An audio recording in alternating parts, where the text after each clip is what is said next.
नमस्कार साथियों, स्वागत है आप सभी का मेरे YouTube चैनल पर। जैसा कि आप लोगों को पता है, मैं 2024 के प्रीवियस ईयर पेपर का सोल्व कर रहे हैं मैथमेटिक्स सब्जेक्ट का, और प्रथम पाली खत्म कर चुके हैं और द्वितीय पाली का ऑब्जेक्टिव हम बना रहे हैं। तो यहाँ पे 2024 का जो क्वेश्चन पेपर हम दे रहे हैं, तो उस क्वेश्चन पेपर को देखने पर स्टूडेंट को ये पता चलेगा आखिर सवाल कैसे पूछा जाता है। कई बार हम ऐसे देखे हैं, यहाँ पे अपने बच्चों को भी जब हम पढ़ाते हैं ना, तो पता चलता है जो सवाल बताया गया है ना, सवाल वहीं से आते हैं लेकिन पूछने का तरीका बदल जाते हैं। और यहाँ पे प्रीवियस ईयर पेपर देखने के बाद स्टूडेंट को पता चलेगा आखिर सवाल आता कैसे है। फिर वहाँ पे एग्जाम में कोई टाइम नहीं लगेगा और आपको भरपूर फायदा मिलने वाले हैं। तो बने रहे मेरे चैनल पर। हम चलते हैं आगे की ओर। तो 50 तक हम बना दिए थे, अब 51 से है। देखिए, घनाभ के 3 संलग्न फलकों का क्षेत्रफल दिया हुआ है ए बी सी, तो इसका आयतन क्या होगा। देखिए, ए बी सी क्षेत्रफल है, तो इसके लिए एल बी, 3 फलक है, एल बी, बी एल गुना बी, बी गुना एच और एच गुना एल। तो इसको अगर गुना करेंगे तो एल स्क्वायर फिर गुना बी स्क्वायर प्लस गुना एच का स्क्वायर होगा। इसका मतलब है एल बी एच का स्क्वायर होगा। एल बी एच क्या होता है सूत्र, ये घन है, लंबाई गुना चौड़ाई गुना ऊंचाई का, ये घन है। तो इनके बराबर में भी का स्क्वायर और इसी के बराबर तो ए बी सी है। तो स्क्वायर अगर उधर जाकर क्या करेंगे ए बी सी, और इस पर क्या हो जाएगा ये भी बराबर यानी आयतन बराबर क्या होगा ए बी सी, ये रूट के अंदर हो जाएगा और ये प्लस में होगा क्योंकि ये माइनस में आयतन नहीं होता है। तो ये प्लस में रूट के अंदर में ए बी सी होगा। तो आपका आंसर हो जाएगा सी नंबर का। अगर आप लोगों को समझने में कोई कठिनाई हो और कुछ विजुअल यहाँ पे अगर नहीं होती हो तो आप हमें कमेंट करके बता सकते हैं। 52 नंबर में हम चलते हैं। एक घन का संपूर्ण पृष्ठ क्षेत्रफल दिया हुआ है, इसका आयतन निकालना। संपूर्ण पृष्ठ क्षेत्रफल सूत्र होता है 6 गुना भुजा स्क्वायर। तो हम देखते हैं 6 गुना भुजा स्क्वायर है तो 216। देखिए 6 गुना भुजा का स्क्वायर अगर कर देंगे तो 216 है। तो भुजा स्क्वायर बराबर 216 बटे 6 गुना में तो जाके भाग में लग जाएगा, तो छोटिया 18 से 36 हो गया। तो भुजा बराबर हो जाएगा तो 36 में प्लस माइनस, ये 6 प्लस माइनस, प्लस में भुजा का हमेशा प्लस में मान होता है। तो इसका क्या निकालना, आयतन निकालना है। तो 6 गुना 6 गुना 6, 6 4 को 36 और गुना 36 गुना 6 करेंगे तो 216 फिर से आ जाएगा, जो था वही हो गया 216 मतलब 216। अब क्या है, यहाँ पे दो घनों के आयतन का अनुपात दिया हुआ है, तो इसके संपूर्ण पृष्ठ क्षेत्रफल का अनुपात क्या होगा।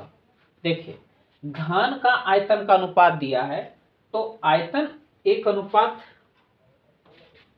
देखिए हम बना के दिखाते हैं आपको, 1:64 है घन का आयतन, हम उसको चाहिए पृष्ठ क्षेत्रफल का आयतन। तो 1:64 है। तो आयतन का इसका भुजा अगर निकालना है तो इस तरह से करना होगा, 3 करनी 3। तो इसमें 3 को 1 गुना 1 गुना 1 करेंगे तो इसका 1 निकल जाएगा, इसका 4 गुना 4 गुना 4 करेंगे तो 1 4 बाहर आ जाएगा, तो हो जाएगा 4। तो एक ये हो गया भुजा, इसका ही भुजा। पृष्ठीय क्षेत्रफल का आयतन अगर चाहिए तो पृष्ठीय क्षेत्रफल देखिए क्या होता है, 6 गुना भुजा स्क्वायर, इसका अगर कर देंगे तो भुजा यहाँ पर 1 का स्क्वायर हो जाएगा, और अनुपात में कर देंगे तो 6 गुना यहाँ पे 4 का स्क्वायर हो जाएगा।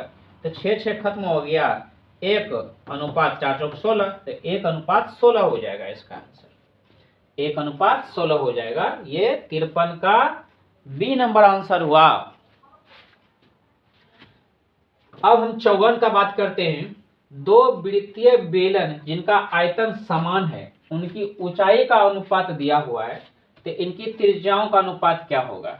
तो त्रिज्या हम मान लेते हैं, आयतन समान है तो दोनों का आयतन हम इक्वल कर देंगे, ऊंचाई R1 R2 हमें पता नहीं, ऊंचाई भी दिया हुआ है। ऊंचाई दिया है 1 देखिए 1:2, 1:2, ये H1 ये H2 है। तो हम अगर कर दें पाई R1 का स्क्वायर H1 और बराबर पाई R2 का स्क्वायर H2 कर दें, तो पाई पाई खत्म कर देंगे हम। यहाँ R1 का स्क्वायर बटे R2 का स्क्वायर बराबर H2 बटे H1 होगा। तो R1 बटे R2 का स्क्वायर टोटल पे हो जाएगा। यहाँ पे H2 मेरा 2 है और H1 मेरा 1 है, तो स्क्वायर उधर जाके रूट बन जाएगा। R1 बटे R2 बराबर रूट के अंदर हो जाएगा 2/1। तो 2/1 हो जाएगा, तो यहाँ पे रूट के अंदर 2 तो रह जाएगा, यानी R1 बटे R2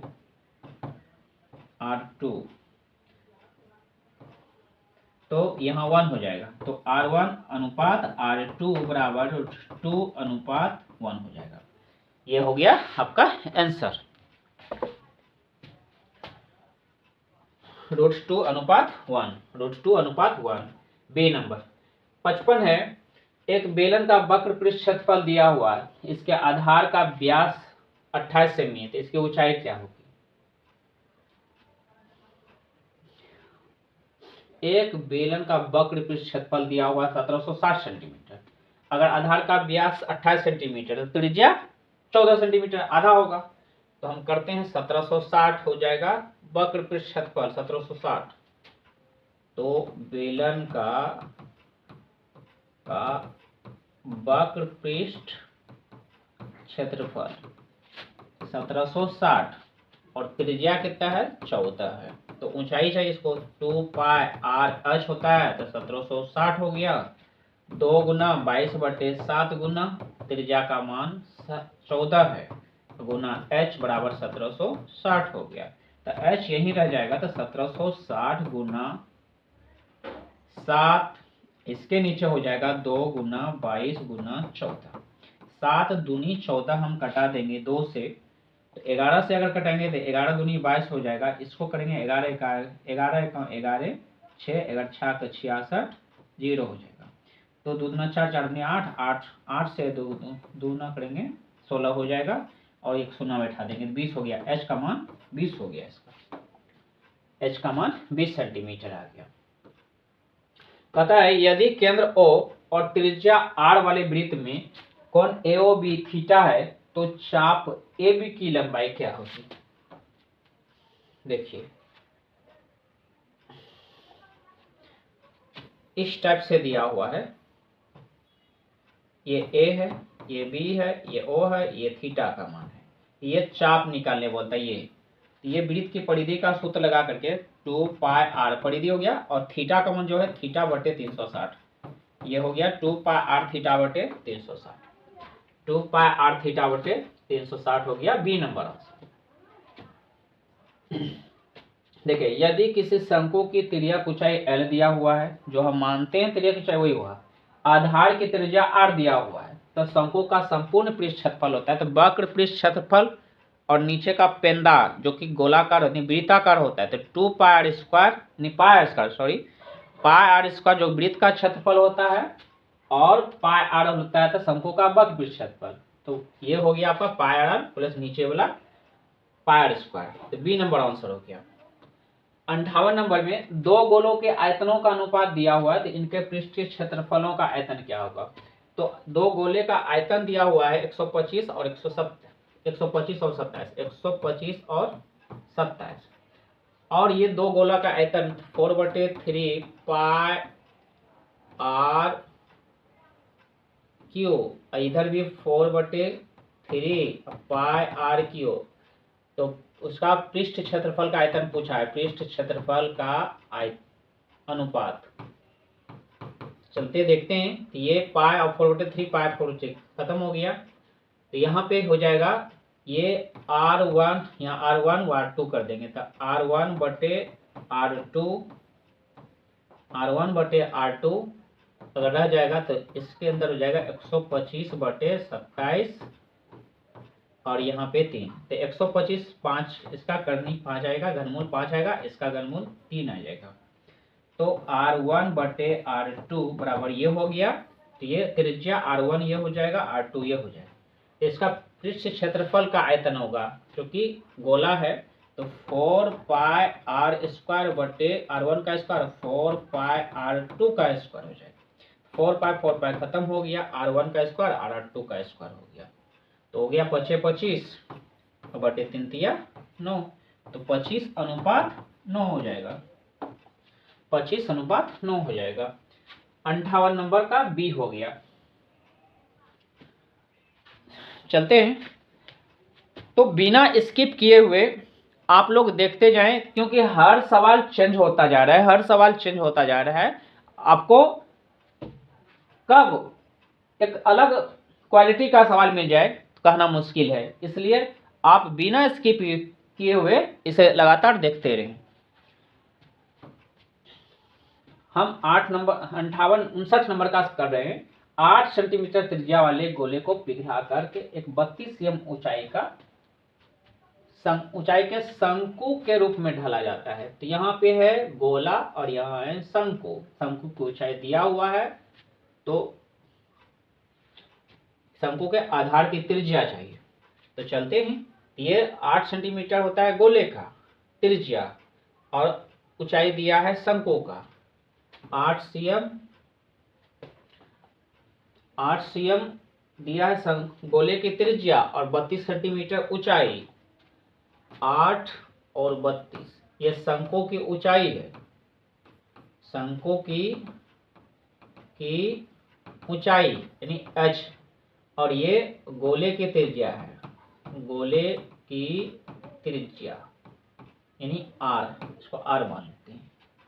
तो हम दोनों का आयतन, शंकु का आयतन, गोले का आयतन तो बराबर करना पड़ेगा। 4/3 पाई r, इसका 1 मान लेते हैं तो 1 का क्यूब, और इसका शंकु का आयतन निकालेंगे तो 1/3 पाई r2 का क्यूब, 2 का स्क्वायर 1/3 पाई स्क्वायर h। तो h दिया हुआ है इसका 32। तो हम यहाँ पे अगर ऐसा करें, एक 4 गुना 1/3 गुना पाई गुना r1 का क्यूब, यहाँ पे 1/3 गुना पाई गुना r2 का स्क्वायर गुना h, 32 यहाँ डाल देते हैं। पाई खत्म कर देते हैं, 1/3 खत्म कर देते हैं। तो 4 गुना r1 कितना मेरा 8 का क्यूब, 8 का क्यूब बराबर यहाँ पे r2 हमें नहीं पता, गुना 32 है। तो 4 गुना 8 गुने 8 गुने 8 बटे 32 करते थे। 8 चौक 32, 4 4 खत्म हो गया, तो ये हो गया 64। तो r2 का स्क्वायर, तो r2 का स्क्वायर बराबर 64। तो r2 बराबर रूट के अंदर 64, ये प्लस माइनस, लेकिन त्रिज्या हमेशा प्लस में होगी, ये हो जाएगा 8 आंसर प्लस में।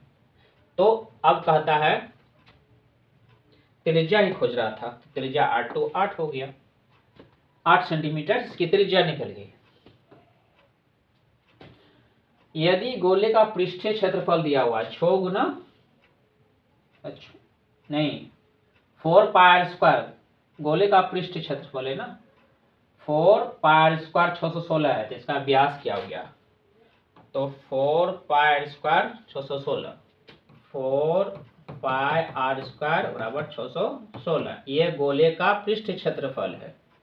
तो इसका व्यास चाहिए, तो त्रिज्या का 2 गुनी होगी, तो r स्क्वायर बराबर 616, 4 नीचे चल जाएगा और पाई भी नीचे जाएगा, तो पाई बटे जो 7 होनी चाहिए, यानी पाई का जो मान 22/7 होनी चाहिए, 7 ये ऊपर लेके चल जाते हैं, गुना 7 हो जाएगा। तो कटाइए, 11 दूनी 22 और 11 25 55, 11 6 66, फिर 4 दूनी 8, 8 सती 56, 10 सते 49 हो गया। और ये r2 का स्क्वायर, तो r1 बराबर रूट के अंदर 49, ये हमेशा त्रिज्या प्लस में होगी, तो ये 7 हो गया। 7 और व्यास चाहिए 2 गुना, तो 14 हो जाएगा इसका व्यास। व्यास त्रिज्या का 2 गुना होता है, तो 14 सेंटीमीटर आ गया इसका। हम 61 नंबर की बात करते हैं। यहाँ पे देखिए, इसको अगर इसको गुना कर देंगे तो y पर पावर 3 आ जाएगा। अगर y पर पावर 3 आ जाएगा, इसको गुना करेंगे y पर पावर 3 से, तो y पर पावर हो जाएगा 3 3 6, और फिर इसको गुना कर देंगे तो y पर पावर 10 हो जाएगा, 6 4 10 हो जाएगा। और यहाँ इससे अगर भाग देंगे तो y पर पावर जो हाईएस्ट है 2 वो घटेगा, तो y पर पावर 10 में से y पर पावर 2 में घट जाएगा, ये क्योंकि भाग में पावर घटता है। तो 8 होगा, y पर पावर 8 जो कि घात हो जाएगा 8, लेकिन इनमें से एक भी नहीं है ऐसा, तो निष्प्रिंट हो सकता है इसका। ये घात आसान चीज है, जो कि हाईएस्ट घात होता है ना, पावर होता है ना, तो वही लिया जाता है। और इनमें से गुना करके देखिए, यहाँ पावर 1 यहाँ पावर 2, मतलब घात यहाँ 1 है यहाँ 2, 2 1 3 3 3 6 4 10, 10 में 2 घट जाएगा क्योंकि भाग देना है इससे। 8 होगा, इसमें से नहीं है तो मिसप्रिंट हो सकता है इसका। कहता है द्विघात समीकरण कौन सा है। देखिए पावर 3 वाला है, यहाँ पे स्क्वायर वाला है, तो ये तो द्विघात समीकरण नहीं है। और इसको अगर इसको गुना कर देंगे, या तो गुना होगा ही, तिरछी गुना है, तो इस पर हो जाएगा x पावर 3, ये भी नहीं होगा। और हम इनकी अगर बात करें कि इसको अगर गुना करेंगे तो 2 और x पावर 2 हो जाएगा, और उधर से इधर अगर आ जाएगा ये 2x² उसको घटा देगा, यहाँ पे x² होगा ही नहीं, बचा बी आंसर, ये बी हो जाएगा आपका द्विघात समीकरण। द्विघात समीकरण दिया हुआ है के मूलों का गुणनफल दिया हुआ है, तो मूलों का गुणनफल -4 है। तो हम यहाँ पे देखते हैं, अगर हम 10 को इधर ला लें तो ये a का मान होगा, यहाँ ये b का मान होगा, तो ये इधर से p माइनस जो 10 होगा वो c होगा। तो मूलों का गुणनफल c/1 होता है, इसका मतलब p माइनस 10/1, नहीं सिर्फ p माइनस 10 होगा, तो p माइनस 10 बराबर -4। यही हल कर दिए हम, p माइनस 10 बराबर -4, p माइनस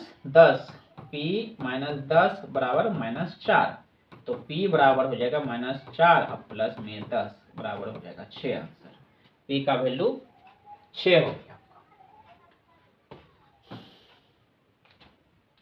यदि x माइनस 2 इसका एक गुणनखंड है तो p का मान बताइए। देखें, जब इनका x माइनस 2 एक गुणनखंड है तो इसका शून्यक हो गया, x माइनस 2 बराबर 0 करेंगे तो 2 उधर जाकर क्या हो जाएगा, -2 है, उधर जाके +2 हो जाएगा, तो इसका शून्यक हो जाएगा एगो 2, और 2 मान हम इसमें रखेंगे और ये बराबर 0 कर देंगे, तो 2 मान क्या करेंगे, हम उतारते हैं, px² minus x minus 6,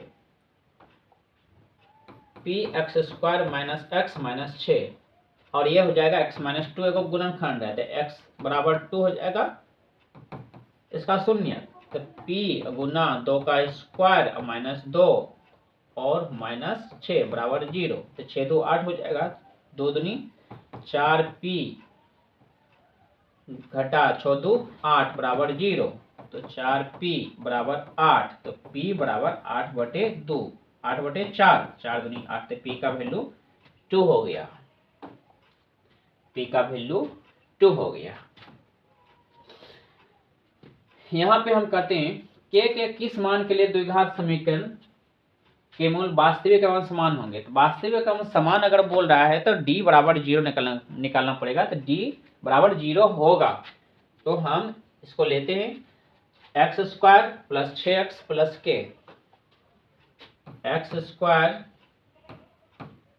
plus 6x plus k बराबर 0, तो d का मान हो जाएगा, d बराबर 0, तो d हो जाएगा b² यानी 6 का square, b² minus 4 Guna a का मान 1 और गुना c का मान k बराबर 0, तो 6 6 36 और माइनस 4k बराबर 0, ये 36 उधर जाके माइनस हो जाएगा, तो -4k बराबर -36, तो k बराबर -36/-4, तो 4 नमा 36 हो जाएगा, प्लस में k का वैल्यू 9, k का वैल्यू 9 हो जाएगा। अब हम 66 नंबर में चलते हैं, मूलों की प्रकृति क्या होगी। तो मूलों की प्रकृति क्या होगी, तो पहले d का वैल्यू निकालना पड़ेगा, तो b² माइनस 4ac, तो हम इसको पहले लेते हैं,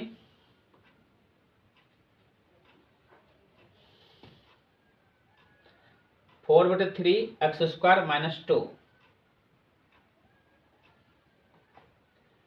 4/3 x² minus 2x, 4/3 x² minus 2x plus में 3/4 बराबर 0। तो इसका डी का वैल्यू निकालना है, डी बराबर b² माइनस 4ac। तो b मेरा यहाँ -2 है,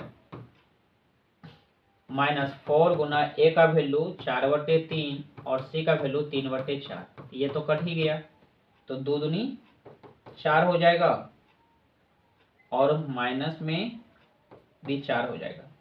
तो d बराबर क्या हो जाएगा 0। तो मूल वास्तविक एवं समान होंगे, क्योंकि जब d बराबर 0 हो तो मूल वास्तविक एवं समान होंगे। d ग्रेटर देन 0 तो मूल वास्तविक एवं असमान होंगे, और d 0 से छोटा होगा, अगर माइनस में हो जाएगा तो मूल वास्तविक नहीं होंगे। तो इसका आंसर हो जाएगा मूल वास्तविक एवं समान, मूल वास्तविक एवं समान, बी नंबर आंसर हो जाएगा।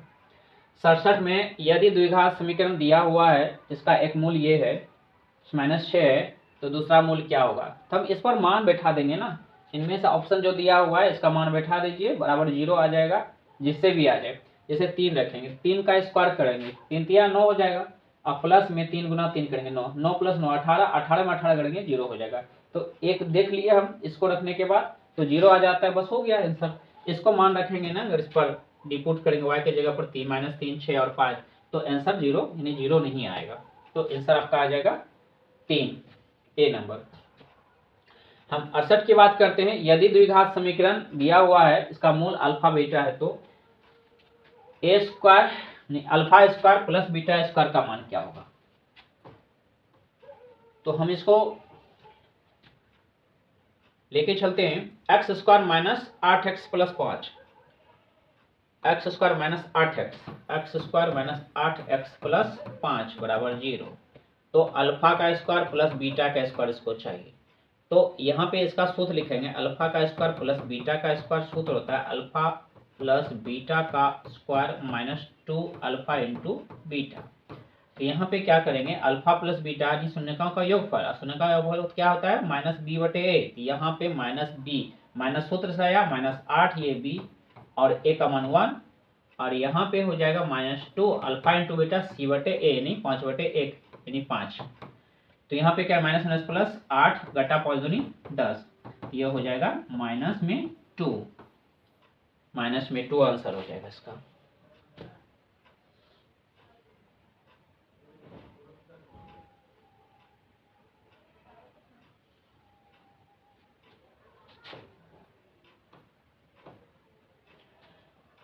हम 68 नंबर सवाल देखते हैं, x² minus 8x plus 5, x² minus 8x plus 5 बराबर 0। तो इसको अल्फा का स्क्वायर प्लस बीटा का स्क्वायर मान चाहिए। तो इसका सूत्र होता है अल्फा प्लस बीटा का whole square minus 2 alpha into beta. तो अल्फा प्लस बीटा जो है -b/a होता है, माइनस और ये -8/1 ये सूत्र से, और ये इसका स्क्वायर है, और 2 गुना अल्फा इंटू बीटा 5/1 यानी 5। तो 8 64 हो जाएगा, माइनस माइनस प्लस हो जाएगा, और ये 64 हो जाएगा 2 बार में।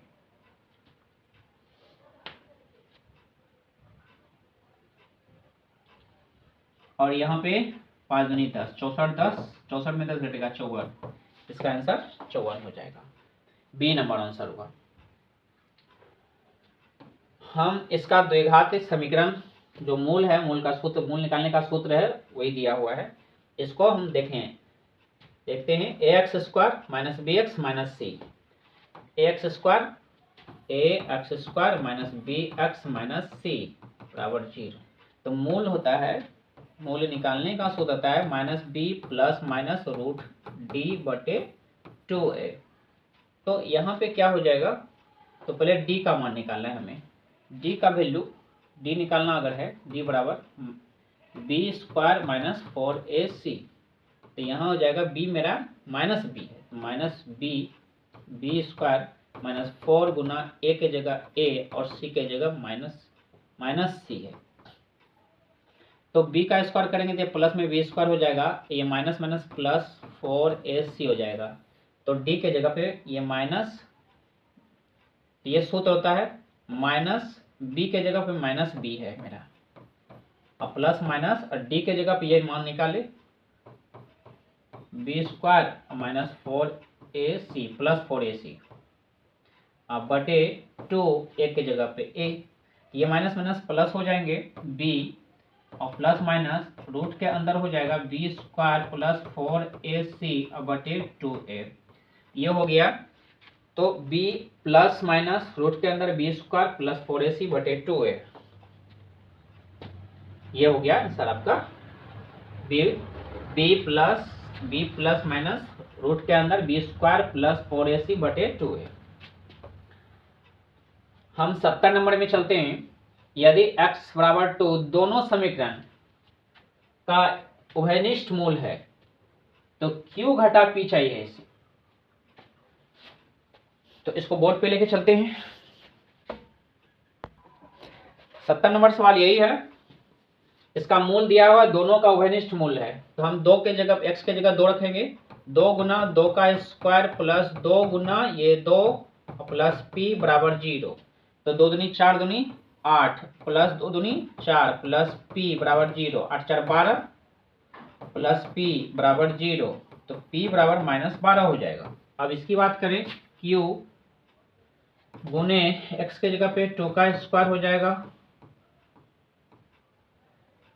प्लस में q गुना 2 प्लस 18 बराबर 0, तो q गुना 2 दूनी 4 प्लस में 2q प्लस 18 बराबर 0, तो 4q प्लस 2q प्लस 18 बराबर 0, 4 2 6q बराबर माइनस 18, तो q बराबर 18 बटे 6, 18 हो जाएगा माइनस में 3, तो हमें q माइनस p चाहिए, q माइनस p चाहिए, तो q हो गया माइनस 3 मेरा, और माइनस में p का वैल्यू माइनस 12, तो हो जाएगा minus minus plus minus 3 plus 12, तो हो जाएगा 9 आंसर इसका। q माइनस p बराबर 9 आंसर, q माइनस p बराबर 9 आंसर आया। 5 के प्रथम 7 गुणजों का माध्य क्या होगा? तो 5 का 7 गुणज, 5 5 दूनी 10, 5 तिया 15, 5 चौक 20, 5 25, 5 छके 30, 5 सते 35, 7 को हो गया, इसके नीचे 7 डालना है, तो जोड़िए 10 5 15 15 30 20 50 50 25 75 75 30 105 और 105 और 35 140, 140 में 7 से भाग दीजिएगा तो 7 20 हो गया। याद रहे, माध्य पूछे या तो फिर औसत पूछे, दोनों का सेम नियम है। तो ये 20 आया आपका माध्य, 20 बी नंबर। तो आज हम यहीं पर समाप्त करते हैं, मिलते हैं नेक्स्ट वीडियो में पार्ट 4 में। ये पार्ट 3 है, ये अगला पार्ट 4 होगा। तब तक के लिए धन्यवाद। अगर वीडियो अच्छी लगी हो तो लाइक करें, सब्सक्राइब करें और बेल आइकन जरूर दबाएं ताकि आने वाले वीडियो की सूचना आपको जल्द से जल्द मिल सके।